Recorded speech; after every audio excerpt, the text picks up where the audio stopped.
গাজীপুরের এবং আশেপাশ থেকে আগত আইম্মায়ে মাসাজিদ, মুহতামিমিনে মাদারিস সহ সর্বস্তরের মুসলমান ভাইয়েরা,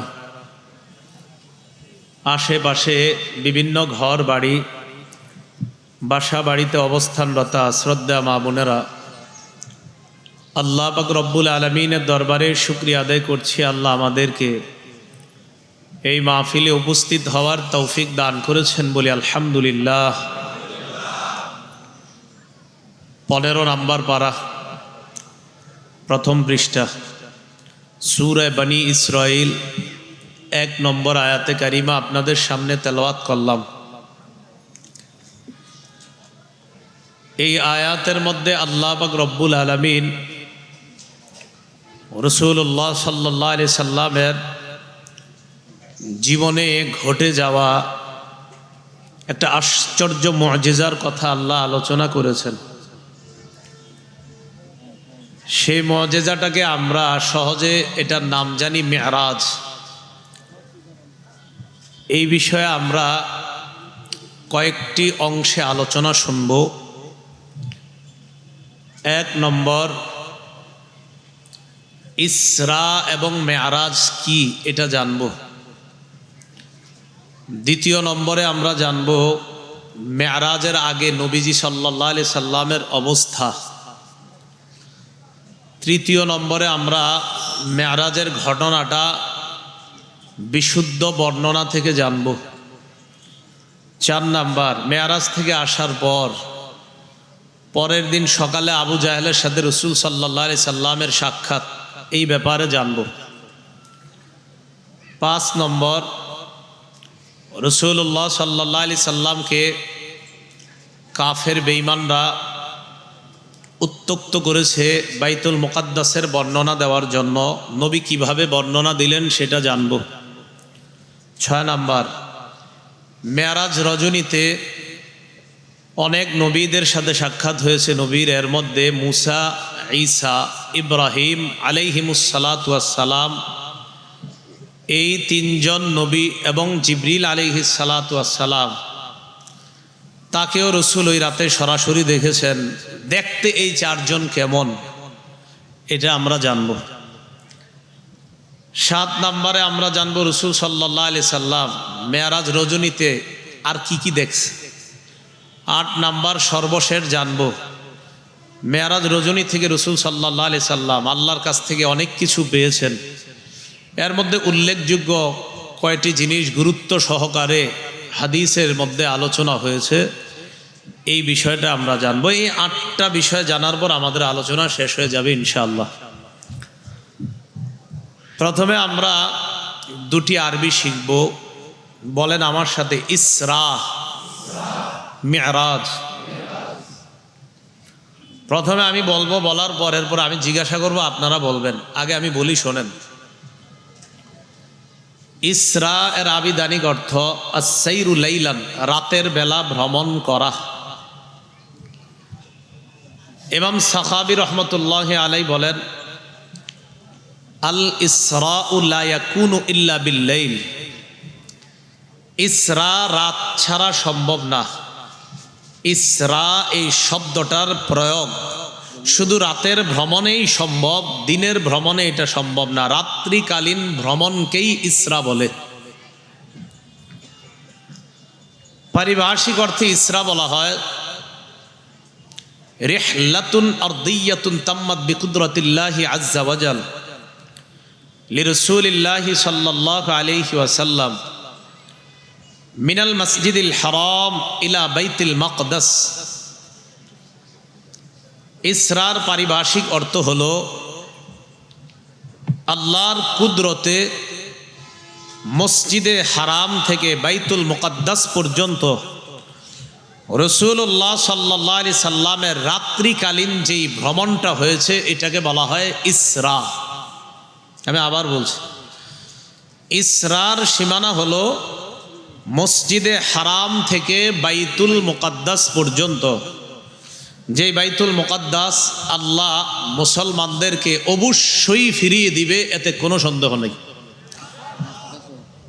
এই বাইতুল মুকাদ্দাস পর্যন্ত, মসজিদে হারাম থেকে বাইতুল মুকাদ্দাস পর্যন্ত রাসূলুল্লাহ সাল্লাল্লাহু আলাইহি সাল্লামের যে ভ্রমণটি হয়েছে, যেটা কুদরতিভাবে সশরীরে হয়েছে, এতটুকুকে বলা হয় ইসরা।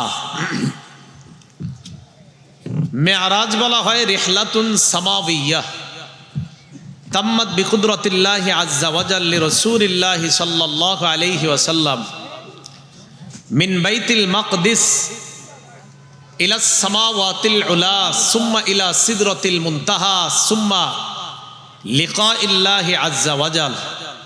মেরাজ বলা হয় বাইতুল মুকাদ্দাস থেকে ঊর্ধ্ব আসমান, এই আসমান থেকে সিদরাতুল মুনতাহা, সিদরাতুল মুনতাহা থেকে এক পর্যায়ে আল্লাহ পর্যন্ত যে কুদরতি ভ্রমণটা আল্লাহ নবীকে করিয়েছেন, এটাকে বলা হয় মেরাজ।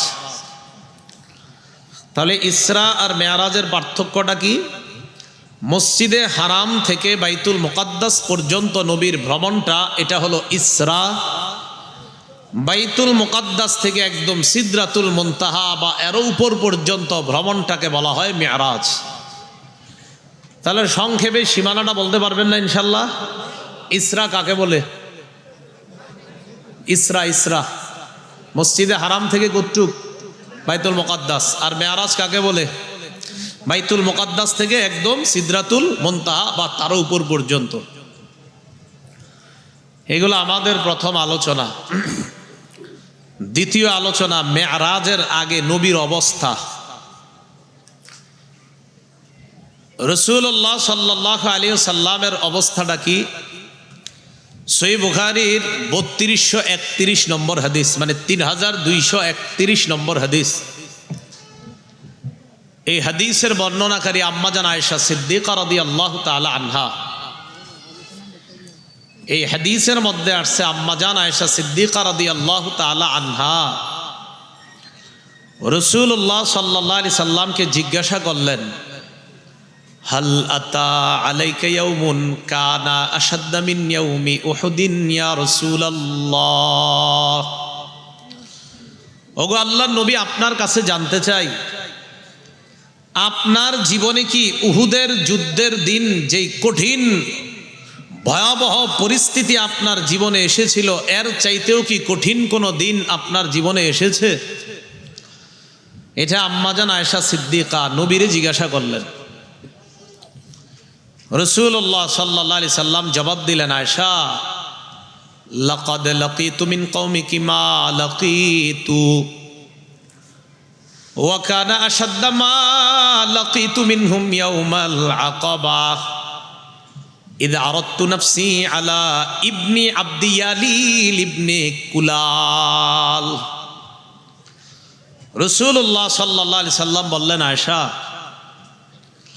তোমার গোষ্ঠী আমারে যেই আঘাত করেছে, আম্মাজান আয়েশার সম্পর্কে গোষ্ঠী হতো আর কি, একটা সম্পর্ক ছিল,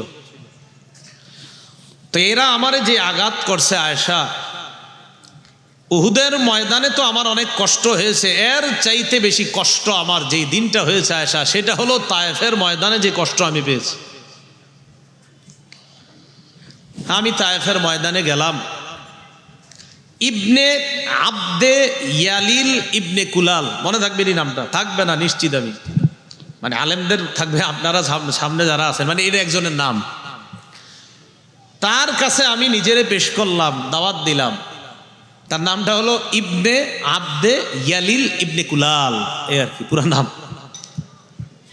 তা আমি তার কাছে নিজেরে পেশ করে দাওয়াত দিলাম। দাওয়াত দেওয়ার পর ফালাম ইউজিবনি ইলামা আরাদতু, আমার দাওয়াতে তেমন সাড়া দেয় নাই, আমার দাওয়াত তেমন গ্রহণ করে নাই। কোন বর্ণনায় তারিখ এবং তাফসীরের কিতাবে আসছে, রাসূল প্রথমে ওখানে 3 ভাইকে দাওয়াত দিস। একজনের নাম হাবিব, আরেকজনের নাম মাসউদ, আরেকজনের নাম এই ইবনে আবদে ইয়ালিল ইবনে কুলাল। এর মধ্যে 2 ভাই রাসূলের সাথে কথা বলছে। একজন বলছে, আল্লাহ বুঝি এই কুরাইশ ছাড়া আর কোনো বংশ পাইল না নবী পাঠানোর জন্য, এটা বলছে। আরেক ভাই বলছিল তোমার সাথে কথা নাই, আর আরেকজন নবীর দিকে তাকায় না, কথা বলবে দূরের কথা। মানে তিনজনেই রাসূল সাল্লাল্লাহু আলাইহি সাল্লামের সাথে খুব খারাপ আচরণ করছে। রাসূলুল্লাহ সাল্লাল্লাহু আলাইহি সাল্লামকে তায়েফের ময়দানে যুবক ছেলেদেরকে লেলিয়ে দিল রসুলের উপর পাথর মারার জন্য। ছোট ছোট ধারালো পাথর নিয়ে আল্লাহ রসুলকে তারা মারতে লাগলো। নবীজি সাল্লাল্লাহু আলাইহি সাল্লাম বলেন, ফানতালাকতু ওয়া আনা মাহমুমুন আলা ওয়াজহি ফালাম আস্তাফিক ইল্লা ওয়া আনা বিকরনিস সালিব। আমি স্বাভাবিক হতে পারছিলাম না, হঠাৎ আমি কর্নুস সালিব নামক একটা জায়গা আছে, এই জায়গায় আমি পৌঁছলাম। কর্নুস সালিব নামক জায়গায় পৌঁছার পর আমি বুঝতে পারলাম আকাশের একটা মেঘ কদ আযাল্লাতনি, ওই মেঘ আমারে ছায়া দিতেছে। ফানাযারতু, আমি মেঘের দিকে তাকাইলাম। ফাইদা ফিহা জিবরিল, আমি মেঘের মধ্যে তাকায়া দেখলাম মেঘের ভিতর আল্লাহর ফেরেশতা জিবরিল আমিনকে দেখা যায়। জিবরিল আমিন আমারে ডাক দিয়ে বলতেছে, ইন্নাল্লাহা ক্বাদ সামিআ কাওলা কওমিকা লাক ওয়া মা রাদ্দু আলাইকা ওয়া ক্বাদ বাআসা ইলাইকা মালাকাল জিবাল লিতা'মুরাহু বিমা শি'তা ফীহিম। আপনার সাথে তারা যে আচরণ করেছে, আপনি তাদেরকে দাওয়াত দিলেন, তারা দাওয়াত প্রত্যাখ্যান করে ভয়ঙ্কর আচরণ করেছে, আর তারা যে জবাব দিয়েছে আল্লাহ শুনছে। পাহাড়ের ফেরেশতা পাঠায়া দিছে, আপনি তাদের ব্যাপারে যা বলবেন এই ফেরেশতাকে সে তাই পালন করবে। ফানাদানি মালাকুল জিবাল, পাহাড়ের ফেরেশতা আমারে ডাক দিছে। ফাসাল্লামা আলাইয়া ওয়া ক্বালা ইয়া মুহাম্মদ যালিকা ফীমা শি'তা ফীহিম, আমাকে সালাম দিয়ে বললেন, মুহাম্মদ তাদের ব্যাপারে আপনি সিদ্ধান্ত নেন, যা বলবেন আমি তা করব। ইন শি'তা আন উতবিকা আলাইহিমুল আখবাশাইন, আপনি যদি বলেন এই দুই পাহাড় আমি চাপা দিয়ে তাদেরকে ধ্বংস করে দেই, আমি আপনার হুকুম পালন করব। রাসূলুল্লাহ সাল্লাল্লাহু আলাইহি সাল্লাম জবাব দিলেন, লা বাল আরজু আন ইউখরিজাল্লাহু মিন আসলাবিহিম মান ইয়া'বুদুল্লাহা ওয়াহদাহু লা ইউশরিকু বিহি শাইআ। আমি চাই না তুমি তাদেরকে ধ্বংস করে দাও। তারা যদি ধ্বংস হয়ে যায় তাদের সন্তান দুনিয়াতে আসবে না। আমি আশাবাদী তাদের ঔরস থেকে এমন সন্তান আসবে যারা আমার দাওয়াত গ্রহণ করে এক আল্লাহর ইবাদত করবে, তার সাথে শিরিক করবে না। তারা আমার দাওয়াত গ্রহণ করে আল্লাহর কাছে আত্মসমর্পণকারী মুসলমান হয়ে যাবে। রাসূল সাল্লাল্লাহু আলাইহি সাল্লাম পাশে একটা আঙ্গুরের বাগান আছে, ওই বাগানে গেছে। আঙ্গুরের বাগানে গিয়ে আল্লাহরে বলে, আল্লাহ ইলা মান তাকিলুনি, আপনি আমারে কার কাছে ছেড়ে দিয়েছেন? আল্লাহরে বলতেছে। এরা আমার কথা শোনে না মাবুদ। আল্লাহ পাক রব্বুল আলামিন নবীর এই কথা শুই না, নবীজিরে কথার মাধ্যমে জবাব না দিয়ে আল্লাহ কর্মের মাধ্যমে জবাব দিলেন। রসুলের এই কষ্ট লাঘব করার জন্য, সান্ত্বনা দেওয়ার জন্য সশরীরে জাগ্রত অবস্থায় এক রাতের সামান্য অংশে দুনিয়া থেকে সাত আসমানের উপর নিয়ে গেছে। এইটা মেরাজের প্রেক্ষাপট। মেরাজ কবে হয়েছে? আমি যে বাংলাটা বলবো এটাই মনে রেখেন, অন্যগুলা মনে রাখবেন না এমন না, আমাকে এটা মনে রাখলে ভবিষ্যতে কাজে আসবে। একদিন বুঝবেন যে এটাই শুদ্ধ। বিশুদ্ধ বর্ণনা অনুযায়ী হিজরতের 1 বছর বা 1.5 বছর আগে মেরাজ হয়েছে, এটাই মনে রেখেন বেশি। আমরা সাধারণত মেরাজের বিষয়টা বিশেষ মুহূর্তে মনে করি, বিশেষ সময় মনে করি। এজন্য আমি একটা কথা বললাম আর কি, আমি বলছি না অন্য আপনারটাও আমি প্রত্যাখ্যান করছি না, বাকি আমি একটা কথা বলছি। বিশুদ্ধ বর্ণনা অনুযায়ী মেরাজ সংগঠিত হয়েছে রসুলের হিজরতের 1 বছর বা 1.5 বছর আগে। এই জিনিসটা মনে রাখুন। জিবরিল আলাইহিস সালাতু ওয়াস সালামকে আল্লাহ পাঠায়া দিলেন। এটা আমাদের তৃতীয় আলোচনা শুরু হচ্ছে মেরাজের ঘটনা। সূরা বনী ইসরাঈলের 1 নম্বর আয়াতটা আগে শুনি, অর্থটা শুনি, এরপর আমরা ঘটনাটা শুনব। আল্লাহ বলেন, সুবহানাল্লাযী আসরা বিআবদিহি লাইলাম মিনাল মাসজিদিল হারামি ইলাল মাসজিদিল আকসা। পুত পবিত্রতা বর্ণনা করছে ওই সত্তার, যিনি তার বান্দাকে ভ্রমণ করিয়েছেন রাতের বেলা মসজিদে হারাম থেকে বাইতুল মুকাদ্দাস পর্যন্ত। আল্লাযী বারাকনা হাওলা, যেই বাইতুল মুকাদ্দাসের চারপাশ আমি বরকতময় করেছি, বরকতে পরিপূর্ণ করে দিয়েছি। আমার নবীকে আমি ভ্রমণ করিয়েছি কেন? লিনুরিয়াহু মিন আয়াতিনা, আমি আমার নবীকে আমার নিদর্শনাবলী দেখানোর জন্য রাতের বেলা ভ্রমণ করিয়েছি। সহিহ বুখারীর বর্ণনা 349 নম্বর হাদিস। হাদিসটা অনেক লম্বা, হাদিসের সামান্য একটু অংশ হলো এই। عن أنس بن مالك رضي الله تعالى عنه كان أبو ذر رضي الله تعالى عنه يحدث أن رسول الله صلى الله عليه وسلم قال فرج عن سقف بيتي وأنا بمكة। আমি মক্কায় ঘরের মধ্যে শুয়ে আছি রাতের বেলা। আমি যেই ঘরে শোয়া ওই ঘরের ছাদ ছিদ্র করা হলো, ছাদ ফাঁকা করা হলো, ছাদ ছিদ্র হয়ে গেছে। হঠাৎ ছাদ ছিদ্র হওয়ার পর ফানাজালা জিবরিল, ওই ফাঁকা ছিদ্র দিয়ে, ছাদের ওই ছিদ্র দিয়ে জিবরিল আমিন ওই ঘরে নামছে। তো জিবরিল তো এর আগে আরো আসছে নবীর কাছে, আসছে না? কত আসছে, তো আজকে ছাদ দিয়ে আসছে কেন? স্বাভাবিকভাবেই তো আসতে পারত। জিবরিল আজকে ছাদ দিয়ে আইসা নবীরে বুঝাইতেছে আজকে অস্বাভাবিক কিছু ঘটবে, তাই আমিও অস্বাভাবিকভাবে আসলাম। হ্যাঁ, রাসূলুল্লাহ সাল্লাল্লাহু আলাইহি সাল্লাম বলেন ফাফারাজা আন সাদরি, ফাফারাজা সাদরি, আমার বক্ষ বিদীর্ণ করলো। ফাগাসালাহু বিমাই জামজাম, বক্ষ বিদীর্ণ করার পর আমার ভিতরটা জমজমের পানি দ্বারা ধৌত করে দিল।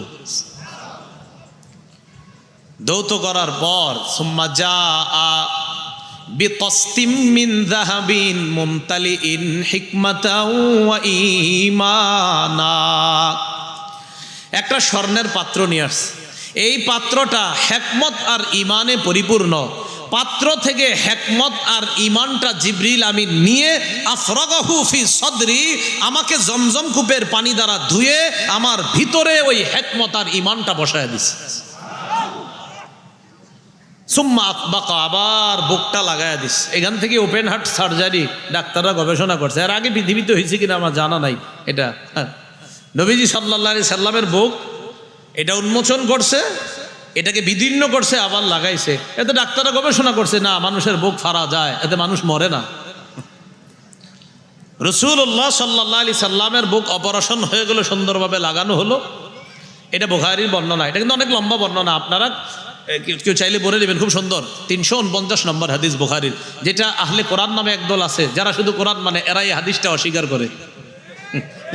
এটা বুখারীর হাদিস কিন্তু অস্বীকার করে। হ্যাঁ, অস্বীকার করার অনেক কারণ আছে, যাই হোক এই বিষয়ে আলোচনা আছে। এবার আমরা মুসলিম শরীফের একটা হাদিস শুনবো। হাদিস নম্বর আমাদের মাদ্রাসার পাঠ্যপুস্তক অনুসারে 162, আপনাদের পকেট অনুসারে 300 নম্বর হাদিস। পকেট বুঝছেননি, এরা অনেকে মিলাইবো আবার যে দেহি মিলেনি হাদিসটা। এটা হলো পকেটে যারা মোবাইল রাখেন, এই মোবাইলে 300 নম্বর হাদিস, আর আমাদের মাদ্রাসায় 162 নম্বর হাদিস। যদিও আপনাদেরটা না বললে কিচ্ছু হবে না, কারণ আমাদের মাদ্রাসাটা সারা ওয়ার্ল্ডে মিলে যাবে, আপনাদেরটা মিলবে না, এটা নিশ্চিত থাকেন।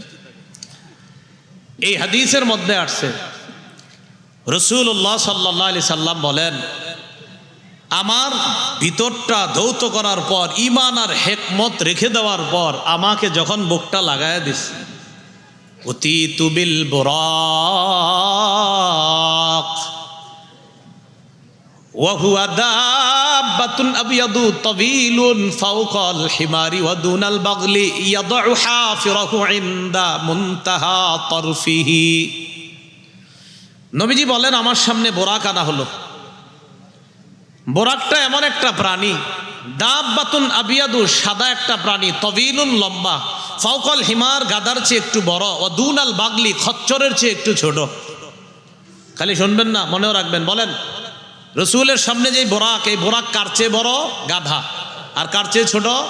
খচ্চর, এর মাঝামাঝি একটা প্রাণী, কেমন? আবিয়াদু, সাদা, তবিলুন, একটু লম্বা। এটা আমার সামনে আনা হলো। ইয়াদাউ হাফিরাহু ইনদা মুনতাহা তারফিহি, বোরাকের চোখের পলক যত দূর গিয়ে পড়বে, এক পলক মানে চোখটা এইভাবে ফালাইলে যত দূর গিয়ে চোখের পলক, এই চোখের দৃষ্টির শেষ সীমানা যেখানে, বোরাক এক লাফে গতিতে সেখানে গিয়ে পৌঁছে। ইয়াদাউ হাফিরাহু ইনদা মুনতাহা তারফিহি, এ হলো মুসলিম শরীফের হাদিস। মুসলিম শরীফের হাদিসটা শেষ হয় না, অনেক লম্বা, এটা আমরা পুরোটা শুনবো ইনশাআল্লাহ। মাঝে তিরমিজির একটা হাদিস শুনি। তিরমিজির বর্ণনা 3131 নম্বর হাদিস। সংখ্যাটা কেমন? 3131 না 3131, হ্যাঁ 3131, 3131, এটা মনে রাখার জন্য সুন্দর। আন আনাস ইবনে মালিক রাদিয়াল্লাহু তাআলা আন উতিয়া রাসূলুল্লাহ সাল্লাল্লাহু আলাইহি ওয়াসাল্লাম লাইলাতা উসরিয়া বিহি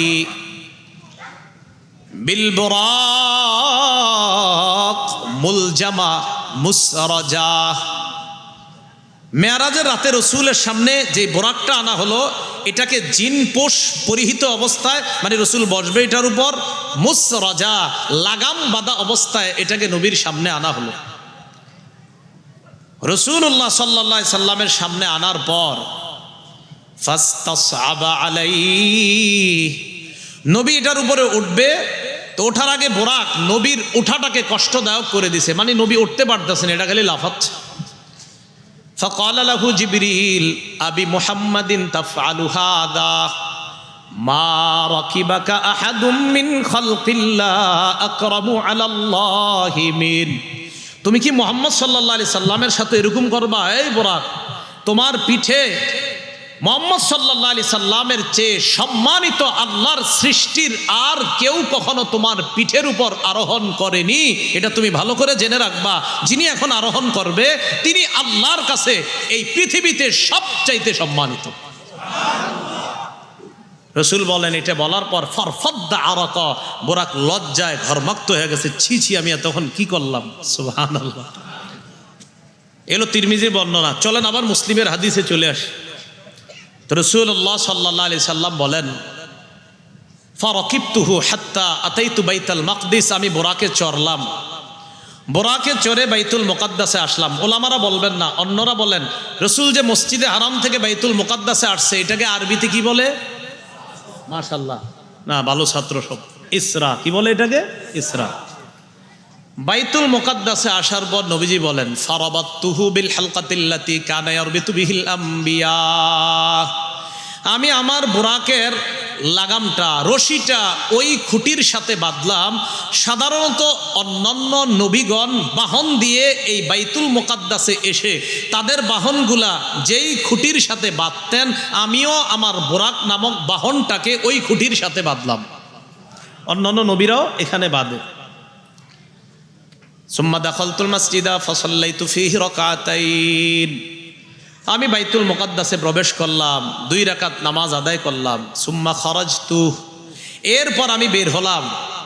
বের হওয়ার পর কি ঘটনা দেখেন, ফাজাআনি জিবরিল বিইনাইম মিন লাবান ওয়া ইনাইম মিন খাম, জিবরিল আমার সামনে 2টা পাত্র আনছে, একটা দুধের পাত্র আর একটা মদের পাত্র। কয়টা পাত্র? 2টা, একটা দুধের আর একটা মদের।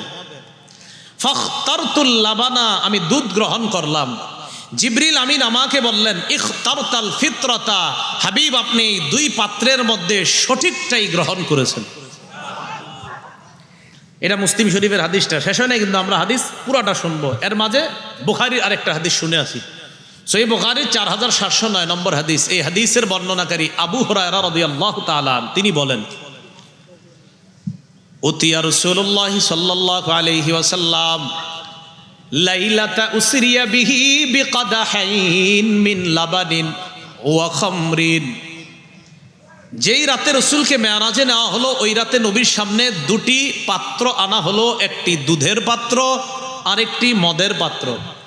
ফানাজারা ইলাইহিমা, আল্লাহর নবী এই পাত্র 2টার দিকে তাকাইলেন। ফাআখাযাল লাবানা, দুধের পাত্রটা রসুল গ্রহণ করলেন। জিবরিল আমিন তখন বললেন, আলহামদুলিল্লাহ আল্লাযী হাদাকা লিল ফিতরা, সমস্ত প্রশংসা আল্লাহর, যিনি আপনাকে সঠিক পাত্রটা গ্রহণ করার সঠিক রাস্তা আল্লাহ আপনাকে দেখায় দিয়েছে। পরে কি কয় জানেন? লাউ আখাস্তাল খামর, আপনি যদি দুধের পাত্রটা হাত না দিয়ে মদের পাত্রটা হাত দিয়ে ফেলতেন, গাওয়াত উম্মাতুকা, আপনার সব উম্মত পথভ্রষ্ট হয়ে যেত। রাসূলুল্লাহ সাল্লাল্লাহু আলাইহি সাল্লাম বলেন, সুম্মা আরাজা বিনা ইলাস সামা, আমাদেরকে প্রথম আসমানে নিয়ে গেলেন। নিয়ে যাওয়ার পর ফাস্তাফতাহা জিবরিল, জিবরিল প্রথম আসমানে দায়িত্বশীল ফেরেশতার কাছে আসমানের দরজা খুলে দেওয়ার অনুমতি চেয়েছে। কোন ফেরেশতা অনুমতি চাইছে? সবচেয়ে বড় ফেরেশতার নাম কি? তাহলে দেখেন, তিনি সবচেয়ে বড় ফেরেশতা, তিনি অনুমতি চাইতেছে প্রথম আসমানে প্রবেশ করার। আর তার সাথে যিনি আছেন তিনি শুধু ফেরেশতা না, আল্লাহর পরে এই জগৎ ওই জগৎ যত জগৎ আছে সব জগতে যিনি শ্রেষ্ঠ মুহাম্মদ সাল্লাল্লাহু আলাইহি সাল্লাম, জিবরিল আমিনের সাথে তিনি আছেন। তারা দুইজন থাকার পরেও জিবরিল প্রথম আসমানে গিয়ে কয়, দরজাটা খোলা যাবে? দরজা খোলার অনুমতি চাচ্ছি। জিবরিল আমিন দরজা খুলতে বলতেছে। তাহলে বড় ফেরেশতা কি খুলতে বলতেছে? দরজা। এই জায়গাটা মনে রেখেন, আসতেছি আমি। দরজা খুলতে যখন বলা হলো, ফাকিলা, উপর থেকে আওয়াজ আসলো, অর্থাৎ প্রথম আসমান থেকে আওয়াজ আসলো। কোন কোন তারিখের কিতাবে আসছে প্রথম আসমানের দায়িত্বশীল যে ফেরেশতা, দারোগা ফেরেশতা, তার নাম ইসমাইল। কি নাম? ইসমাইল। হ্যাঁ, ফাকিলা, তার পক্ষ থেকে বলা হলো, মান, কে?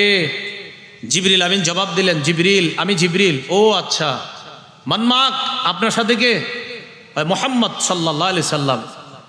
তো মুহাম্মদ সাল্লাল্লাহু আলাইহি সাল্লামের নাম বলছে, তার চেয়ে শ্রেষ্ঠ তো কেউ নাই। ফেরেশতা বলেন আর মানুষ বলেন, সবার চেয়ে তিনি শ্রেষ্ঠ। তো প্রথম আসমানে ফেরেশতা দায়িত্বশীল, তিনি বলতেছে, বুইসা ইলাই, তাকে আনার জন্য কি আপনাকে পাঠানো হয়েছে দুনিয়াতে? খুব মন দিয়ে শুনেন, এখানে একটা শিক্ষণীয় আছে। তো জিবরিল আমিন বলতেছে, বুইসা ইলাই, হ্যাঁ হ্যাঁ, তাকে আনার জন্য আমাকে পাঠানো হয়েছে। এই কথা বলার পর নবীজি বলেন, ফুতিহা লানা, প্রথম আসমানের দরজা আমাদের জন্য খুলে দেওয়া হলো। বাকি এখানে আমাদের তো একটু কষ্ট লাগবে, কি আমগো নবীর ঢুকতে আবার অনুমতি লাগবে কেন? যে একটা বিষয়, জিবরিল আমিন বড় ফেরেশতা, তিনি অনুমতি চাইতেছে। এখানে শিষ্টাচার, আদব, ভদ্রতা শিক্ষা দেওয়া হচ্ছে যে জিবরিল আমিন সবচেয়ে বড় ফেরেশতা, মুহাম্মদ সাল্লাল্লাহু আলাইহি সাল্লাম সবার চেয়ে শ্রেষ্ঠ। এটা হওয়া সত্ত্বেও নবী আর জিবরিল এই ঘটনা ঘটিয়ে আমাদেরকে শিক্ষা দিচ্ছেন, যত বড় হও কারো বাড়িতে ঢুকার আগে অনুমতি নিবা। এটা শিষ্টাচার, এটা ভদ্রতা, এটা আদব, এটা সব। একটু হাদিসের অংশ শুনে আস। 349 নম্বর হাদিস বুখারীর। জিবরিল আমিন আদম নবীর সাথে আমাদের নবীরে সাক্ষাৎ করায় দেওয়ার পর নবীজি বললেন, মান হাদা ইয়া জিবরিল, জিবরিল এটা কে? জিবরিল আমিন জবাব দিলেন, হাদা আদম ওয়াল আসবিদাতু আন ইয়ামিনিহি ওয়া আন শিমালিহি নাসামু বানিহি। এটা হলো আদম, তার ডান পাশে আর বাম পাশে যাদেরকে দেখছেন এগুলা হলো তার সন্তান, এরা হলো আদম সন্তান। নবীজি দেখে কি আদম নবী কি করে? নাযারা আন ইয়ামিনিহি, একবার ডানে তাকায়, ওয়া নাযারা কিবালা শিমালিহি, একবার বামে তাকায়। ফাইদা নাযারা আন ইয়ামিনিহি দাহিকা, ডান দিকে যখন তাকায় আদম নবী হাসে।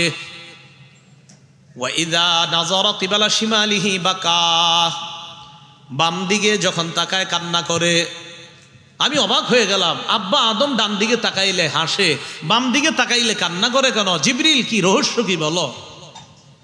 জিবরিল আমিন জবাব দেয়, হাদিল আসবিদা আন ইয়ামিনিহি ওয়া আন শিমালিহি নাসামু বানি, ডান পাশে আর বাম পাশে এগুলা হলো আদম সন্তান। ফা আহলুল ইয়ামিন মিনহুম আহলুল জান্নাহ, ডান পাশে যারা তারা হলো জান্নাতি। ওয়াল আসবিদাতুল্লাতি আন শিমালিহি আহলুন নার, বাম পাশে যারা এরা জাহান্নামী। তাই তিনি যখন ডান পাশে তাকায় তিনি হাসে জান্নাতি সন্তানগুলা দেখা, বাম পাশে যখন তাকায় জাহান্নামী সন্তানগুলা দেখা তিনি কান্না করে। আল্লাহ আমাদেরকে ডান পাশে যে আদম নবীর সন্তানগুলা এই মুহূর্তে আমাদের সকলকে ওই সন্তানদের মধ্যে যেন আল্লাহ আমাদেরকে কবুল করেন। এই হলো প্রথম আসমান। সুম্মা আরাজা বিনা ইলাস সামাইস সানিয়া, এরপর দ্বিতীয় আসমানে নিয়ে গেলেন। দ্বিতীয় আসমানে যাওয়ার পর যাওয়ার আগে আবার আগের মতো ঘটনা ঘটছে। ফাস্তাফতাহা জিবরিল, জিবরিল আমিন ঢুকার অনুমতি চাইলেন। ফাকিলা, প্রশ্ন করা হলো, মান, কে? জিবরিল আমিন জবাব দিলেন, আমি জিবরিল। ওমাম্মাক, আপনার সাথে কে? বলল, তিনি মুহাম্মদ সাল্লাল্লাহু আলাইহি সাল্লাম। কদ বুইসা ইলাই, তাকে আনার জন্য কি আপনাকে পাঠানো হয়েছে? বুইসা ইলাই, হ্যাঁ আমাকে পাঠানো হয়েছে। এই কথাটা জিবরিল সব আসমানে ঢুকার আগে বলবে, আর বলতে হবে না। এটা বারবার প্রশ্ন হবে যত আসমানে যাবে। রাসূলুল্লাহ সাল্লাল্লাহু আলাইহি সাল্লাম বলেন, ফাফুতিহা লানা, দ্বিতীয় আসমান আমাদের জন্য খুলে দেওয়া হয়। আমরা দ্বিতীয় আসমানে গেলাম, যাওয়ার পর দেখি ফাইদা আনা বিইবনাইল খালা, আমি দেখি দ্বিতীয় আসমানে খালাতো ভাইয়ের সম্পর্কে দুইজনের সাথে দেখা। সুবহানাল্লাহ, সম্পর্কে কি হয়? ঈসা ইবনে মারইয়াম ওয়া ইয়াহইয়া ইবনে জাকারিয়া আলাইহিমাস সালাতু ওয়াস সালাম। একজন হলো মারিয়ামের সন্তান ঈসা, আরেকজন জাকারিয়ার সন্তান ইয়াহইয়া। এরা দুইজন সম্পর্কে খালাতো ভাই। আমি দ্বিতীয় আসমানে গিয়ে দেখি এই দুই খালাতো ভাইয়ের সাথে আমার সাক্ষাৎ। ফারহাবা ওয়া দাওয়ালি বিখাইর, তারা আমারে স্বাগত জানাইছে, আমার জন্য কল্যাণের দোয়া করছে। সুম্মা আরাজা বিনা ইলাস সামাইস সালিসা, 3 নম্বর আসমানে নিয়ে যায়। 3 নম্বর আসমানে যাওয়ার আগে জিবরিল আমিনের সাথে তৃতীয় আসমানের দারোগা ফেরেশতার সাথে আবার আগের মতো কথোপকথন হয়। অনুমতি দেওয়ার পর আমরা 3 নম্বর আসমানে গেলাম। ফাইদা আনা বিইউসুফ আলাইহিস সালাতু ওয়াস সালাম ইযা হুয়া ক্বাদ উতিয়া শাতরাল হাসান। 3 নম্বর আসমানে আমার ইউসুফ নবীর সাথে সাক্ষাৎ। ইউসুফ নবীর দিকে তাকায় বুঝলাম সৃষ্টির অর্ধেক সৌন্দর্য তাকে দেওয়া হয়েছে। সৃষ্টির অর্ধেক সৌন্দর্য তাকে, তো এটা তো ইউসুফ নবীর অর্ধেক, আর সব সৌন্দর্য দেওয়া হয়েছে মুহাম্মদ সাল্লাল্লাহু আলাইহি সাল্লাম। নবীজি কেমন একটু জানা দরকার না? এটা না বললে তো মানে কেমন হইল? ইউসুফ নবীরটা জানলাম। সহিহ বুখারীর বর্ণনা 3500। আমরা মুসলিম শরীফের হাদিস শেষ করি নাই, ওই পকেট অনুযায়ী 300, আর আমাদের মাদ্রাসা অনুযায়ী 162 নম্বর হাদিস চলবে। এটাতে আসতেছি আমরা আবার। সহিহ বুখারীর 3547 নম্বর হাদিসের বর্ণনা। এই হাদিসের বর্ণনাকারী আনাস ইবনে মালিক রাদিয়াল্লাহু তাআলা আন, তিনি বলেন, কানা রাসূলুল্লাহ সাল্লাল্লাহু আলাইহি ওয়াসাল্লাম রাবআতাম মিনাল কওম, রাসূলুল্লাহ সাল্লাল্লাহু আলাইহি সাল্লাম মাঝারি ধরনের ছিলেন। লাইসা বিত তাবিল, একেবারে অনেক বেশি লম্বা যা দেখতে অনেক খারাপ এমন ছিলেন না। ওয়ালা বিল কসির, আবার একবারে খাটো, দেখতে খারাপ দেখা যায়, অসুন্দর এমন খাটো ছিলেন না। একজন সুদর্শন, সবচেয়ে সুন্দর মানুষটা দেখতে যেমন আল্লাহ নবীরে বানাইছে তেমন। আনাস কি বলে দেখেন, আজহারাল লাউন লাইসা বিআবিয়াদ আমহাকা ওয়ালা বিআদাম, তিনি ধবধবে সাদা ছিলেন না, আবার একেবারে তমাট বর্ণের ছিলেন না। তাহলে কেমন ছিলেন? লাল লাল ভাব গোলাপি রঙের ছিলেন। লাল লাল ভাব গোলাপি রং, কেউ আছে? লাল লাল গোলাপি রঙের, কেমন সুন্দর ছিল! আল্লাহ আমরা যাতে স্বপ্নে দেখা দেয়। এরপর হযরত আনাস বলেন, লাইসা বিজাদিন কাতিতিন, চুলগুলো একবারে কোকড়ানো ছিল না।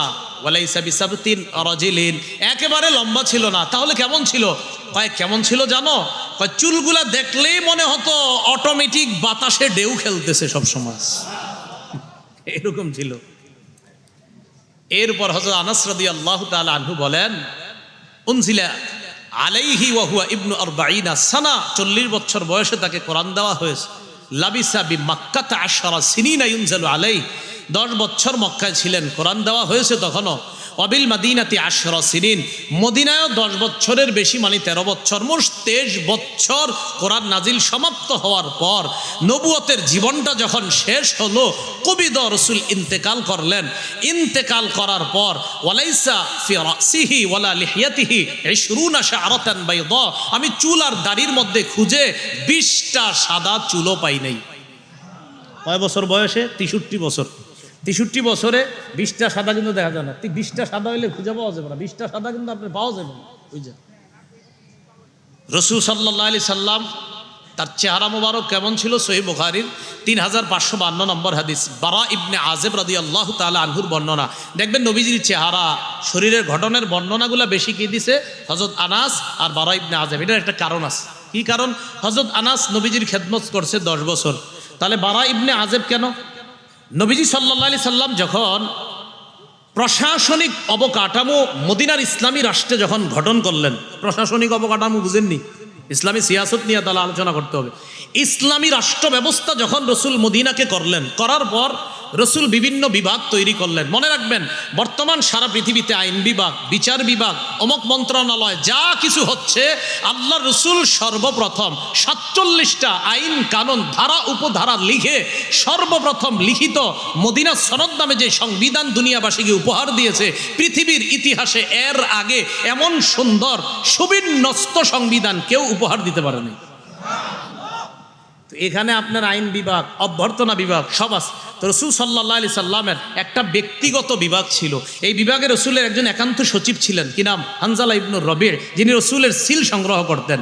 এই বিভাগের মধ্যে রসুলের একটা অভ্যর্থনা বিভাগ ছিল। এই অভ্যর্থনা বিভাগের দায়িত্বে ছিলেন দুজন, যারা বহিরাগতদেরকে অভ্যর্থনা জানাইতেন। একজন হযরত আনাস, আরেকজন হযরত বারা ইবনে আযিব। এই অভ্যর্থনা বিভাগে তারা দায়িত্ব পালন করতেন। এখান থেকেই বোঝা যায় তারা সব সময় নবীরে কাছ থেকে দেখতেন। এই জন্য এই দুইজন দেখবেন রসুলের ঘটনগুলো বেশি বর্ণনা করছে। তো রসুল সাল্লাল্লাহু আলাইহি সাল্লামের ব্যাপারে বারা ইবনে আযিবকে জিজ্ঞাসা করা হলো। সহিহ বুখারীর 3552 নম্বর হাদিসের বর্ণনা। আকানা ওয়াজহু রাসূলিল্লাহি সাল্লাল্লাহু আলাইহি ওয়াসাল্লাম মিসলাস সাইফ, আচ্ছা রসুলের চেহারা মোবারক কি তরবারির মতো সুন্দর ছিল? বারা ইবনে আযিব জবাব দিলেন, লা বাল মিসলাল কমার, না বরং চাঁদের মতো সুন্দর ছিল। রসুলের একজন সাহাবী ছিলেন কাব ইবনে মালিক রাদিয়াল্লাহু তাআলা, তিনি বলেন, সহিহ বুখারীর 3556 নম্বর হাদিস, এই হাদিসের মধ্যে আসছে, কাব ইবনে মালিক বলেন, আমি নবীর কাছে গেলাম, ফালাম্মা সাল্লামতু আলা রাসূলিল্লাহি সাল্লাল্লাহু আলাইহি ওয়াসাল্লাম ওয়া হুয়া ইয়াবরুকু ওয়াজহুহু মিনাস সুরুর, আল্লাহ নবীর কাছে গেলাম, যাওয়ার পর আমি নবীকে যখন সালাম দিলাম, চেহারাটার দিকে তাকায় দেখি চেহারা খুশিতে ঝলঝল করতেছে। ওয়া কানা রাসূলুল্লাহি সাল্লাল্লাহু আলাইহি ওয়াসাল্লাম ইযা সুররা ইস্তানারা ওয়াজহুহু, রসুল্লাহ সাল্লাল্লাহু আলাইহি সাল্লাম যখন আনন্দিত হইতেন তখন তার চেহারার মধ্যে এমন আনন্দের ঝলক দেখা যাইত, কান্নাহু কিতআতু কমার, দেখলেই মনে হইতো আকাশের চাঁদের টুকরা। তো নবীজি সাল্লাল্লাহু আলাইহি সাল্লাম এমন সুন্দর ছিলেন। নবীজি কয় নাম্বার আসমানে গেছে? 3 নাম্বার আসমানে গিয়ে ইউসুফ নবীর সাথে সাক্ষাৎ। ইউসুফ নবী রহ্হাবা, আমারে স্বাগত জানাইলেন, ওয়া দাআলি বিখাইর, আমার জন্য কল্যাণের দোয়া করলেন। সুম্মা আরাজা বিনা ইলাস সামাইর রাবিআ, আমি 4 নাম্বার আসমানে গেলাম। ফাইদা আনা বিইদ্রিস আলাইহিস সালাতু ওয়াস সালাম, 4র্থ আসমানে ইদ্রিস নবীর সাথে সাক্ষাৎ। ইদ্রিস নবী রহ্হাবা, স্বাগত জানাইলেন, আমাকে মারহাবা বললেন, ওয়া দাআলি বিখাইর, কল্যাণের দোয়া করলেন। সুম্মা আরাজা বিনা ইলাস সামাইল খামিসা, 5 নাম্বার আসমানে আমাকে নিয়ে যায়। ফাইদা আনা বিহারুন আলাইহিস সালাতু ওয়াস সালাম, 5 নাম্বার আসমানে হারুন নবীর সাথে সাক্ষাৎ। হারুন নবী আমাকে স্বাগত জানাইলেন, ওয়া দাআলি বিখাইর, কল্যাণের দোয়া করলেন। সুম্মা আরাজা বিনা ইলাস সামাইস সাদিসা, এরপর 6 নাম্বার আসমানে নিয়ে যায়। ফাইদা আনা বিমূসা আলাইহিস সালাতু ওয়াস সালাম, সেখানে আমার মুসা নবীর সাথে সাক্ষাৎ। ফারাহহাবা বি ওয়া দাআলি বিখাইর, মুসা নবী আমাকে স্বাগত জানায়, আমার জন্য কল্যাণের দোয়া করলেন। যাইতে থাকলেন। সুম্মা আরাজা বিনা ইলাস সামাইস সাবিআ, 7 নাম্বার আসমানে নিয়ে গেলেন। ফাইদা আনা বি ইব্রাহিম আলাইহিস সালাতু ওয়াস সালাম, মুসনিদান যহরাহু ইলাল বাইতুল মামুর। 7 নম্বর আসমানে ইব্রাহিম নবীর সাথে সাক্ষাৎ। তাকায় দেখলাম তিনি তার পিঠটাকে হেলান দিয়ে বাইতুল মামুরের সাথে তিনি পিঠকে হেলান দিয়ে বসা। ইব্রাহিম নবী বাইতুল মামুর, দুনিয়ার যে কাবা, এই কাবা থেকে সোজা 7 আসমানের উপর একটা ঘর বাইতুল মামুর। এই বাইতুল মামুরের ব্যাপারে হাদিসের মধ্যে আসছে, রাসূলুল্লাহ সাল্লাল্লাহু আলাইহি ওয়াসাল্লাম বলেন, ফাইদা হুয়া ইয়াদখুলুহু কুল্লা ইয়াউমিন ৭০,০০০ মালাকিন লা ইয়াউদুনা ইলাইহি। বাইতুল মামুর এমন একটা ঘর, যেই ঘরে প্রতিদিন ৭০,০০০ ফেরেশতা ইবাদত করার জন্য আসে, যারা আর কিয়ামতের আগে সেখানে প্রবেশ করার সুযোগ পাবে না।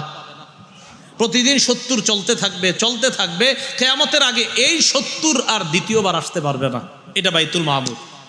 ইব্রাহিম আলাইহিস সালামের সাথে যখন নবীর সাক্ষাৎ, ইব্রাহিম নবী আমাদের নবীরই কিছু কথা বলছে। তিরমিজি শরীফের বর্ণনা 3642 নম্বর হাদিস। ইব্রাহিম আলাইহিস সালাতু ওয়াস সালাম নবীজিকে বললেন, আকরি, আপনি এক কাজ করবেন। মুহাম্মদ সাল্লাল্লাহু আলাইহি সাল্লামকে বললেন, আকরি উম্মাতাকা মিন্নি সালাম, আপনার উম্মতকে আমার পক্ষ থেকে সালাম পৌঁছায়া দিবেন। ও আখবিরহুম, আর তাদেরকে একটা সংবাদ দিবেন, আন্নাল জান্নাতা তাইয়্যিবাতুত তুরবা, জান্নাতের মাটি সুগন্ধি সমৃদ্ধ, জান্নাতের মাটি থেকে সব সময় ঘ্রাণ বের হতেই থাকে, এটা তাদেরকে জানাবেন। আর আজবাতুল মা, জান্নাতের পানি সুমিষ্ট। আরেকটা বলবেন, আন্নাহা কিয়ান, জান্নাতের ভূমিটা সমতল, এই সমতল ভূমির মধ্যে গাছ লাগাইতে বলবেন আপনার উম্মতকে। ওয়া আন্না গিরাসাহা সুবহানাল্লাহ ওয়ালহামদুলিল্লাহ লা ইলাহা ইল্লাল্লাহ ওয়াল্লাহু আকবার। উম্মতকে বলবেন তারা যেন সুবহানাল্লাহ, আলহামদুলিল্লাহ, লা ইলাহা ইল্লাল্লাহ, আল্লাহু আকবার যত বেশি পড়বে, জান্নাতের সমতল ভূমিতে তত বেশি গাছ রোপণ হবে। কি মনে থাকবে নি কয়টা? সুবহানাল্লাহ, আলহামদুলিল্লাহ, লা ইলাহা ইল্লাল্লাহ, আল্লাহু আকবার। মনে থাকবে না ইনশাআল্লাহ? রাসূলুল্লাহ সাল্লাল্লাহু আলাইহি সাল্লাম বলেন, ইব্রাহিম নবীর সাথে সাক্ষাতের পর সুম্মা আরাজা বিনা ইলা সিদরাতিল মুনতাহা, সিদরাতুল মুনতাহা আমারে নিয়ে গেছে। সিদরাতুল মুনতাহা 7 আসমানের উপরে আরশের ডান দিকে কুল জাতীয় একটা বড়ই গাছ। এই কুল জাতীয় একটা গাছ, এটাকে সিদরাতুল মুনতাহা বলা হয়। রাসূল বলেন, ফাইদা ওয়ারাকুহা, এটার পাতাগুলা আযানিল ফিল, হাতির কানের মতো হলো এই গাছের পাতা। ওয়া সামারুহা, গাছের ফলগুলা কাল কিলাল, বড় বড় মটকার মতো এক একটা ফল। এটার নাম সিদরাতুল মুনতাহা। মুনতাহা মানে সমাপ্ত। আচ্ছা, এটার নাম সমাপ্ত কেন? দুনিয়ার মাখলুকের জ্ঞানের পরিসমাপ্ত যেখানে হয় সেটা হলো সিদরা। এই গাছ পর্যন্ত ফেরেশতাদের জ্ঞানের সীমাবদ্ধতা, এরপর কি আছে ফেরেশতারাও জানে না, আল্লাহ ভালো জানে। তো ওই জগৎ আর নিচের জগৎ, সিদরাতুল মুনতাহার উপর জগৎ আর নিচের জগতের একটা সীমানা, বর্ডার হলো সিদরাতুল মুনতাহা। আল্লাহ বলে ফেরেশতারা সেখান থেকে সব শুনে শুইনা এরপরে দুনিয়াতে সাপ্লাই করে। ফেরেশতারাও জানে না এর উপরে কি আছে, সেটা জানে একমাত্র আল্লাহ। এই জন্য এটার নাম এমন গাছ আল মুনতাহা, যেখানে সমাপ্ত, মানে মাখলুকের জ্ঞান সেখানেই সমাপ্ত। ফেরেশতা বলো যা বলো, এর উপরে কি আছে জানে না। সিদরাতুল মুনতাহা যাওয়ার পর নবী বলেন, ফাওহা ইলাইয়া মা আওহা, আল্লাহ আমারে যা ওহী দেওয়ার দিলেন। ফারাদা আলা উম্মতি 50 সালাত, আল্লাহ আমারে আমার উম্মতের জন্য 50 ওয়াক্ত নামাজ উপহার দিছে ফরজ করে। কয় ওয়াক্ত? 50। 50 ওয়াক্ত নামাজ দেওয়ার পর ফানাজালতু ইলা মুসা আলাইহিস সালাতু ওয়াস সালাম, নামাজ নিয়ে আসতে সময় মুসা নবীর সাথে দেখা। ফাকালা, মুসা নবী আমাকে জিজ্ঞাসা করলেন, মা ফারাদা রাব্বুকা আলা উম্মাতিক, আচ্ছা আপনার রব আপনার উম্মতের জন্য কি ফরজ করেছে? ফাকালা রাসূলুল্লাহ সাল্লাল্লাহু আলাইহি ওয়াসাল্লাম 50 সালাত, নবীজি বললেন 50 ওয়াক্ত নামাজ। মুসা নবী বললেন, ইরজি ইলা রাব্বিকা ফাসআলহু তাখফীফা, তাড়াতাড়ি রবের কাছে যান, সহজ করার জন্য বলেন। ফাইন্না উম্মাতাকা লা ইউতিকুনা যালিকা, আপনার উম্মত এই পরিমাণ নামাজ পড়তে তারা সমর্থ হবে না। ফাইন্নি বালাউতু বানি ইসরাইল, আমি বনি ইসরাইলকে অনেক পরীক্ষা করছি। ও খবরতুহুম, তাদের ব্যাপারে আমার জ্ঞান আছে, আমি জ্ঞানের আলোকে বলছি আপনার উম্মত এত নামাজ পড়তে সক্ষম হবে না। আল্লাহরে গিয়ে বলেন কমায়া দিতে। ফারাজাতু ইলা রব্বি, আমি রবের কাছে গেলাম, যাওয়ার পর বললাম ইয়া রব্বি খাফফিফ আলা উম্মতি, আল্লাহ আমার উম্মতের জন্য নামাজ একটু কমায়া দেন। ফাহাত্ত আন্নি খামসা সালাওয়াত, আল্লাহ 5 ওয়াক্ত কমায়া দিস। কয় ওয়াক্ত? ফারাজাতু ইলা মুসা, মুসা নবীর কাছে আসলাম। মুসা নবী আবার প্রশ্ন করে, কি ঘটনা কি? মুসা নবী জবাব দিলেন, হাত্ত আন্নি খামসা, 5 ওয়াক্ত কমাইস। ইরজি ফাসআলহু তাখফিফ, আবার যান আরো কমাইতে বলেন। নবীজির বক্তব্যটা দেখেন কি কয়, ফালাম আজাল আরজিউ বাইনা রব্বি তাবারাকা ওয়া তাআলা ওয়া বাইনা মুসা, আল্লাহর কাছে আর মুসা নবীর কাছে আসা যাওয়ার মধ্যে আছি, একবার আসি আবার যাই, আবার আসি আবার যাই। 5 ওয়াক্ত করতে করতে 45 ওয়াক্ত আল্লাহ কমায়া বললেন ইন্নাহুন্না খামসু সালাওয়াত, হাবিব 5 ওয়াক্ত আর আছে, কুল্লা ইয়াউমিন ওয়া লাইলা, দিনে রাতে 5 ওয়াক্ত আছে, লিকুল্লি সালাতিন আশারুন, প্রত্যেক ওয়াক্তের জন্য 10। আমি নির্ধারণ করেছিলাম 50 ওয়াক্ত, 50 পড়লে 50 ওয়াক্তের সওয়াব দিতাম। লা ইউবাদদালুল কাউলু লাদাইয়া, হাবিব আমার কথার কোনো পরিবর্তন হবে না, 50 ঠিকই রাখলাম, বাকি নামাজ পড়বে 5 ওয়াক্ত, সওয়াব দিব 50 ওয়াক্তের। তো কি বললেন? ওয়াযালিকা খামসুনা সালাত, এ হলো 50 ওয়াক্ত নামাজ। তাহলে পর্ব কয় ওয়াক্ত? মুসা নবীর কাছে আবার আসছে, কয় কি ঘটনা? কয় 5 ওয়াক্ত।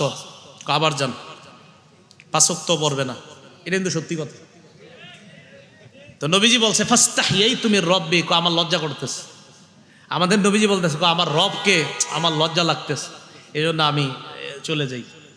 এটা নিয়ে চলে আসে একদল যারা শুধু কোরআন মানে হাদিস মানে না, এই হাদিসের উপর তারা অভিযোগ তোলে। এটা সহিহ বুখারীর 349 নম্বর হাদিসে আছে, মুসলিম শরীফের 162-তে আছে, আর মোবাইলের অ্যাপস অনুযায়ী 300 নম্বর হাদিসে। কয় আল্লাহ একদিনে 50 ওয়াক্ত নামাজ, এটা আল্লাহ কেমনে দেয়? এটা নাকি মাথায় ধরে না।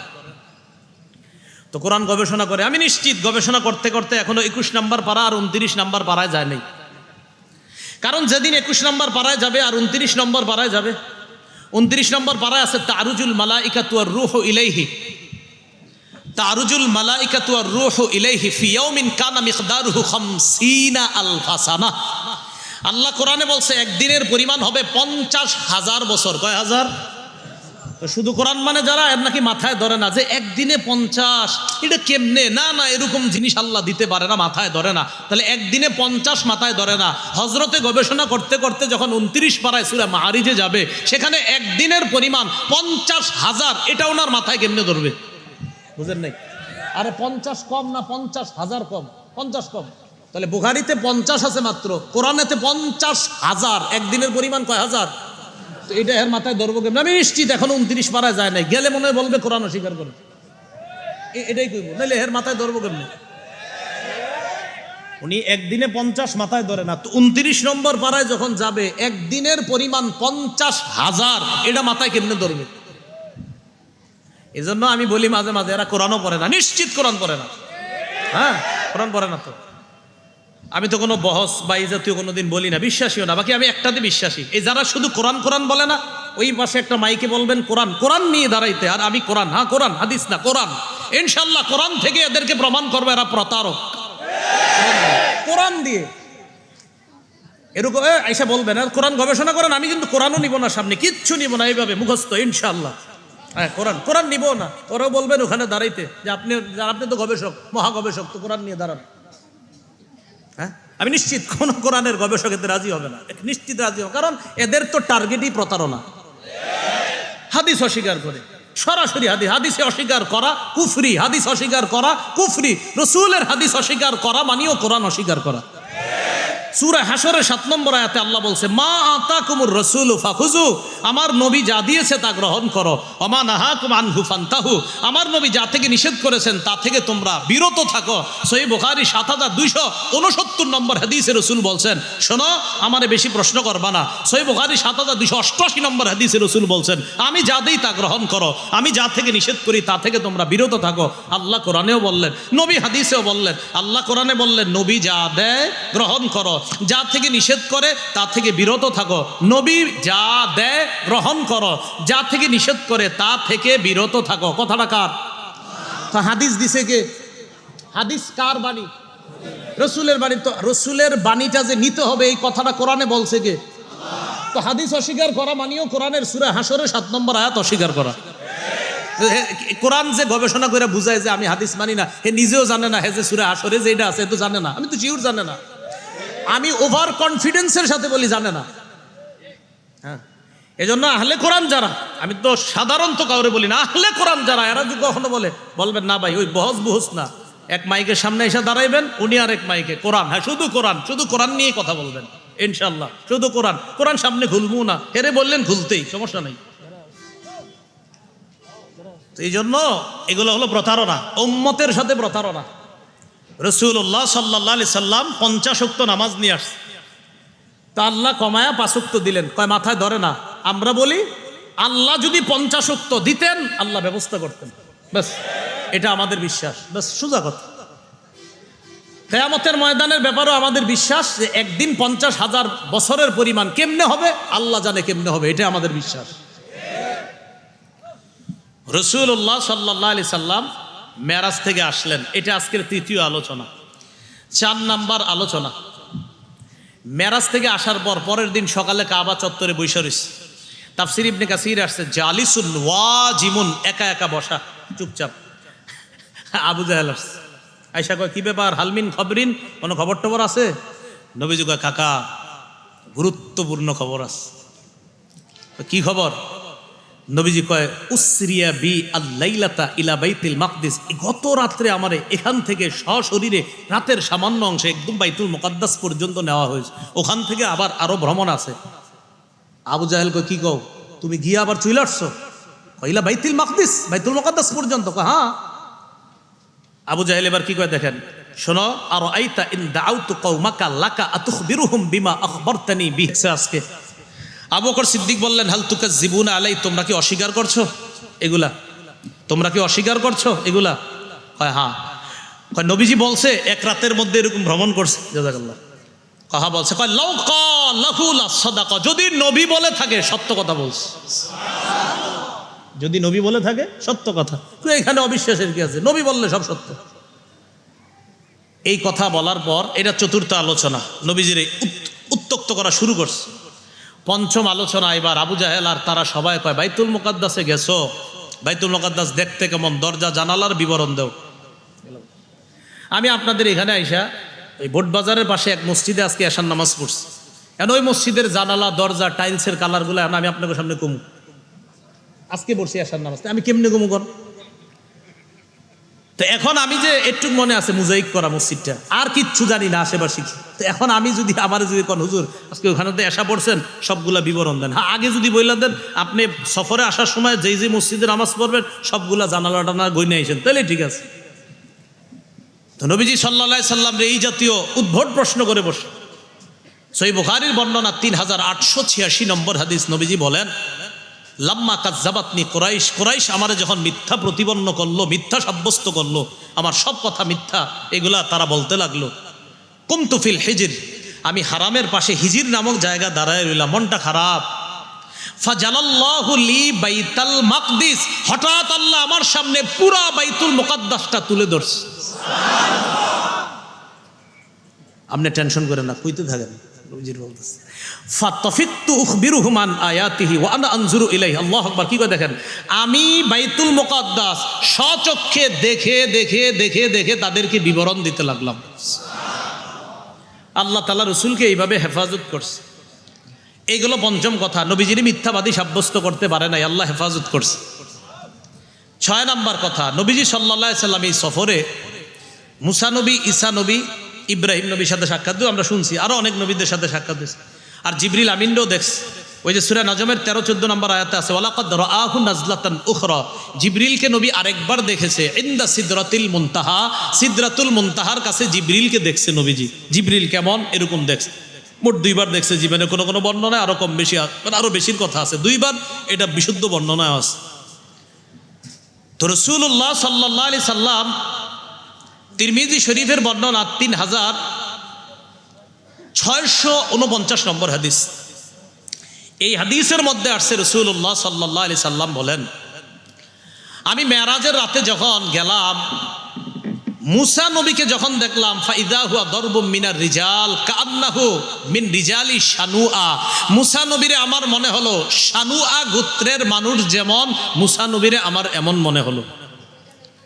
ওরাইতু ঈসা ইবনে মারইয়াম, মনে রাখবেন ঈসা নবীরে দেখলাম, ফাইদা হুয়া আকরাবুন নাসি বিহি, মুসা নবীরে দেখলাম শানুয়া গোত্রের মতো, ঈসা নবীরে যখন দেখলাম ফাইদা হুয়া আকরাবুন নাস মা রাআইতু বিহি শাবাহান উরওয়া ইবনে মাসউদ আস-সাকাফি, আমার সাহাবী উরওয়া ইবনে মাসউদ দেখতে যেমন, ঈসা নবীরে আমার কাছে ঠিক তেমন মনে হয়েছে। নবীজির সাহাবী, তিনি তখনও মানে নবীজির জীবদ্দশায় নবীর সাহাবী বলেন যে আমার সাহাবী উরওয়া যেমন, ঈসা নবীরে দেখছি তেমন। কি নাম? উরওয়া। উরওয়া। ওয়ারাইতু ইব্রাহিম, এটা মন দিয়ে শোনেন, কয় ইব্রাহিম নবীরে দেখলাম, ফাইদা হুয়া আকরাবু মা রাআইতু বিহি শাবাহান বিহি সাহিবুকুম ইয়ানি নাফসা, ইব্রাহিম নবীরে তোমাদের এই সাথী তথা আমি মুহাম্মদ সাল্লাল্লাহু আলাইহি সাল্লাম দেখতে যেমন, ইব্রাহিম নবীরে ঠিক তেমন দেখলাম। ওয়ারাইতু জিবরিল, আমি জিবরিল আমিনকে দেখলাম ওই দিন, ফাইদা হুয়া আকরাবু বিহি মা রাআইতু বিহি শাবাহান দিহইয়া ওয়া হুয়া ইবনুল খলিফা আল কালবি। আপনারা শুনছেন দাহিয়া নামে রসুল একজন সাহাবী, তো তার মূল সুন্দর নামটা হলো দিহইয়া। কি নাম বলেন তো? বুখারীতে দিহইয়া আসছে, সমস্যা নেই, দাহিয়া হতে পারে, বাকি এখানে দিহইয়া আসছে। রসুলের সাহাবী দাহিয়া অথবা দিহইয়া ইবনে খলিফা আল কালবি যেমন, নবীকে আমি জিবরিলকে আমি যখন মানুষের বেশে দেখলাম, দাহিয়া দেখতে যেমন, জিবরিলকে আমার কাছে তেমন মনে হয়েছে। এ হলো আজকের 6 নম্বর আলোচনা। 7 নম্বর আলোচনা, মেরাজে নবী আর কি কি দেখছে। তিরমিজি শরীফের 3147 নম্বর হাদিসে আসছে, বোরাকের উপরে নবী আর জিব্রাইল বসা অবস্থায় হাত্তা রাআয়াল জান্নাতা ওয়ান নার ওয়া ওয়া'দাল আখিরাতি আজমা, জিবরিল আমিনের সাথে নবী বোরাকে একসাথে বৈশাই জান্নাত জাহান্নাম এবং আখিরাতের আরো আল্লাহর যত ওয়াদা সবগুলা নবী ওই রাতে দেখছে। এগুলো 1 নাম্বার, জান্নাত জাহান্নাম দেখছে। 2, রসুল এই রাতে জাহান্নামের দারোগা ফেরেশতা মালিক আর দাজ্জালকেও দেখছে। মুসলিম শরীফের 307 নম্বর হাদিসে আসছে, রসুল বলেন ওয়া যাকারা মালিকান খাজিনা জাহান্নাম, জাহান্নামের দারোগা মালিকের কথা উল্লেখ করছেন, আর ওয়া যাকারাত দাজ্জাল, দাজ্জালের কথা উল্লেখ করছেন, মানে ওই রাতে দাজ্জালকেও দেখছে, জাহান্নামের দারোগা মালিককেও দেখছে। এটা গেল দ্বিতীয় কথা। 3 নাম্বার, এই রাতে রসুল সাল্লাল্লাহু আলাইহি সাল্লাম গীবতকারীদেরকে দেখছে। জোরে বলেন, কাদেরকে? হ্যাঁ, আরো জোরে বলেন, গীবতকারী। আবু দাউদে আছে, মুসনাদে আহমদের 3 নম্বর খণ্ড 224 নম্বর পৃষ্ঠা। রাসূলুল্লাহ সাল্লাল্লাহু আলাইহি সাল্লাম বলেন, লাম্মা উরিজা বি, আমি যখন মেরাজ গেলাম, মাররতু বিকৌমিন, এমন একদল লোকের পাশ দিয়ে গেলাম, লাহুম আজফারুম মিন নুহাস, তাদের আঙ্গুলের নখগুলা তামার। বলেন কিসের? ইয়াখমিশুনা উজুহাহুম ওয়া সুদুরহুম, এই তামার নখ দিয়ে চেহারা আর বুক খামচাইতেছে। আমি জিবরিলকে প্রশ্ন করলাম, মান হাউলা, এরা কারা? জিবরিল আমিন জবাব দিছে, হাউলা ইল্লাযীনা ইয়াকুলুনা লুহুমান নাস ওয়া ইয়াকুউনা ফি আরাদিহিম, হুজুর এরা তারা যারা দুনিয়াতে মানুষের গীবত করত, মানুষের সম্মানহানি করত, এরা তারা। আপনারা কাজ করতে পারেন আবু দাউদ শরীফের 4581, 82, 4571, 72 এই হাদিসগুলো দেখলে এটার মধ্যে গীবতের ব্যাপারে লম্বা আলোচনা আছে।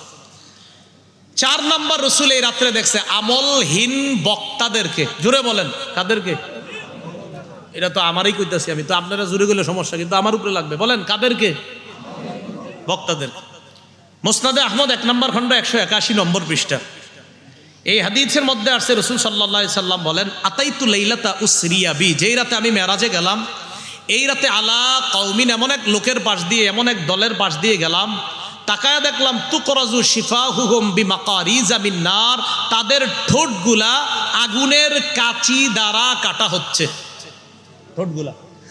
ওয়াফি রিওয়ায়া, আরেক বর্ণনা আসছে তুকরাজু আলসিনাতুহুম বিমাকারিজা মিন নার আও ক্বালা মিন হাদিদ, আরেক বর্ণনা আসছে আগুনের কাঁচি দ্বারা তাদের জিহ্বা অথবা তাদের লোহার কাঁচি দ্বারা তাদের জিহ্বাগুলা ছিদ্র করা হচ্ছে, এমন একদল লোক দেখলাম। আমি প্রশ্ন করলাম, জিবরিল এরা কারা? জিবরিল আমিন জবাব দেয়, হাউলা ইল্লাযীনা, এরা হলো তারা, আল্লাযীনা ইয়ামুরুনান নাস, কয় হুজুর এরা হলো তারা খুতাবা ও উম্মাতিকা, আপনার উম্মতের বক্তারা, বক্তারা, আপনার উম্মতের বক্তারা। যারা মাগরিবের পরের বয়ান ধরার জন্য মাগরিবও পড়ে না। কথার কথা, আমি যদি এরকম কখনো করি আর কি, আমারই বলতেছি আমি, এটা কথার কথা। হা উলাই খোতাবাউ মাতিকা, এরা আপনার উম্মতে, এটা কিন্তু আমি সত্যি আমারই বলছি সব, যদি আমি এরকম করি তো আমিও এমন। এরা আপনার উম্মতের বক্তাগণ, আল্লাযীনা ইয়ামুরুনা নাস বিল বিররি ওয়া ইয়ানসাউনা আনফুসাহুম, যারা মানুষকে সৎ কাজের আদেশ করে আর নিজেদের কথা ভুলে যায়। ওয়াহুম ইয়াতলুনাল কিতাব, আবার কোরআন পইরা পইরা দেখা দেখা বয়ান করে, আল্লাহ এটা বলেছেন সেটা বলেছেন সব বলতে থাকে। মনে করেন নামাজের আলোচনা করলাম, কইরা এসব নামাজ পড়লাম না। এই যে আপনাদেরকে এত সুন্দর আলোচনা করলাম কথার কথা, এটা কেমন একটা হাস্যকর বিষয়। এজন্য ওয়াজ যারা, তাদের একটা বিষয়, এই বিষয়ে আমার একটা ইনশাল্লাহ আপনারা উলামা হযরত সহ আমার আগামী মাসে এসে যাবে মিম্বরের আমানত প্রথম খণ্ড, প্রথম বয়ানটাই আদর্শ ওয়াজ খতিব বা বক্তা কারা, এই বিষয়ে আলোচনা, প্রথম বয়ানটাই। তো ওখানে আছে আদর্শ ওয়াজের কি কি গুণাবলী হবে। এর মধ্যে একটা, লিমা তাকুলুনা মা লা তাফালুন, তুমি যা করবা না তা বলবা না, কেন এমন কথা বলো যা তুমি নিজে করো না, এটা একটা আছে। রাসূল বলেন, আমার উম্মতের বক্তাদেরকে দেখলাম যাদের জিহ্বাগুলা আর ঠোঁটগুলা আগুনের কাঁচি দ্বারা কাটা হচ্ছে। এ হলো 4 নম্বর। 5 নম্বর, রাসূল এই রাতে সুদখোরদেরকে দেখছে। এটা একটু বলেন সুন্দর করে, কি ঘোর? হ্যাঁ, সুদখোর। ইবনে মাজাহ 2273 নম্বর হাদিসে রাসূল বলেন, আতাইতু লাইলাতা উসরিয়া বি আলা কওমিন বুতুনহুম কাল বুয়ুত ফিহা আল হাইয়াত তুরা মিন খারিজি বুতুনিহিম। আমি মেরাজের রাতে একদল মানুষের পাশ দিয়ে গেলাম, তাদের পেটগুলা বিশাল বাড়ির মতো, এই পেটের ভিতরে সাপ দেখা যায় যা পেটের বাহির থেকে দেখা যায়। আমি জিবরিলকে প্রশ্ন করলাম, এরা কারা? জিবরিল কয়, হাউলাই আকালাতুর রিবা, হুজুর এরা সুদখোর। নাউজুবিল্লাহ পড়েন। যারা খান সবাই পড়েন, বলেন নাউজুবিল্লাহ। আল্লাহ যেন এই অপরাধ থেকে সবাইকে হেফাজত করেন। এটা খায়েন না, এটা খুব খারাপ বিষয়। এ হলো 5 নাম্বার। 6 নাম্বার, রাসূল সাল্লাল্লাহু আলাইহি সাল্লাম এই রাতে আল্লাহ যে তাকে কাউসার দান করছে, এই হাউজে কাউসার দেখছে।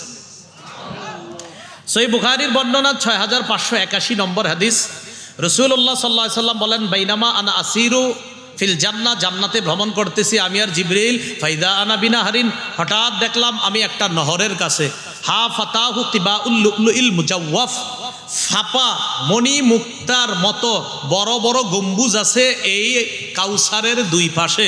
আমি জিবরিলকে বললাম, মা হাজা, জিবরিল এটা কি? জিবরিল কয়, হাদাল কাউসার আল্লাযী আতাকাল্লাহু ইয়া, এটাই সেই কাউসার। বেঈমানরা আপনারে যখন বলছে আপনি নির্বংশ, তখন আল্লাহ আপনারে যে একটা কাউসার দান করছে, যা আপনার সব ইমানদার উম্মতকে আপনি পান করাবেন, এটাই সেই কাউসার। এটা কিন্তু বেদাতিরা পান করতে পারবে না। কারা? হ্যাঁ, বেদাতিরা। 6 নম্বর গেল। 7 নম্বর, রাসূল সাল্লাল্লাহু আলাইহি সাল্লাম এই রাতে আরো যে বিষয়টা দেখছেন সেটা হলো, নবীজি সাল্লাল্লাহু আলাইহি সাল্লাম রাতের বেলা যখন আসছে, আসার সময় মক্কার একদল ব্যবসায়ী যাদেরকে বিভিন্ন অবস্থায় দেখছে, তারা এমন করতেছে, তাদের একটা ওট লাফাইতেছে, আর একটা ওট দেখতে কালো, এরকম বিভিন্ন রঙের, এগুলো আইসাও তাদের কাছে বর্ণনা দিছে। আল্লাহর কি কুদরত, কিছুদিন পর ওই ব্যবসায়ী দল আসার পর কাফেররা জিজ্ঞাসা করছে, তারাও বলল, তোমরা কেমনে জানলা? বলে না যে মুহাম্মদ সাল্লাল্লাহু আলাইহি সাল্লাম বলছে, মানে আমার নবীর কথার সত্যতা প্রমাণিত হয়েছে। এইগুলো আজকে আমাদের আলোচ্য বিষয়ের 7 নম্বর আলোচনায়। মেরাজে কি কি দেখছে এই বিষয়গুলা কিছু জানলাম আমরা। আজকের আলোচনার 8 নম্বর বিষয়, সর্বশেষ। রাসূল এই রাতে অনেক কিছু পেয়েছেন, এর মধ্যে স্পেশাল 3টা জিনিস পেয়েছেন। বলেন কয়টা? 3টা। মুসলিম শরীফের 320 নম্বর হাদিস, উতিয়া রাসূলুল্লাহ সাল্লাল্লাহু আলাইহি সাল্লাম, রাসূলকে দেওয়া হয়েছে সালাসান, মেরাজের রাতে 3টা জিনিস দেওয়া হয়েছে স্পেশাল। কয়টা? আসসালাওয়াতিল খামস, 1 নাম্বার 5 ওয়াক্ত নামাজ। 2 নাম্বার, রাসূল সাল্লাল্লাহু আলাইহি সাল্লামকে দেওয়া হয়েছে খাওয়াতিমা সূরাতিল বাকারা, সূরা বাকারার শেষ 2 আয়াত। পড়েননি আপনারা? আজকে ঘুমের আগে সূরা বাকারার শেষ 2 আয়াত পড়বেন। নবীজি বলেন, সূরা বাকারার শেষ 2 আয়াত পড়ে যদি কে ঘুমায়, কাফাতাহু, সারা রাতের জন্য এই 2 আয়াত তার জন্য যথেষ্ট হয়ে যাবে। সূরা বাকারার শেষ 2 আয়াত, এটা দান করছে কখন? মেরাজের রাতে।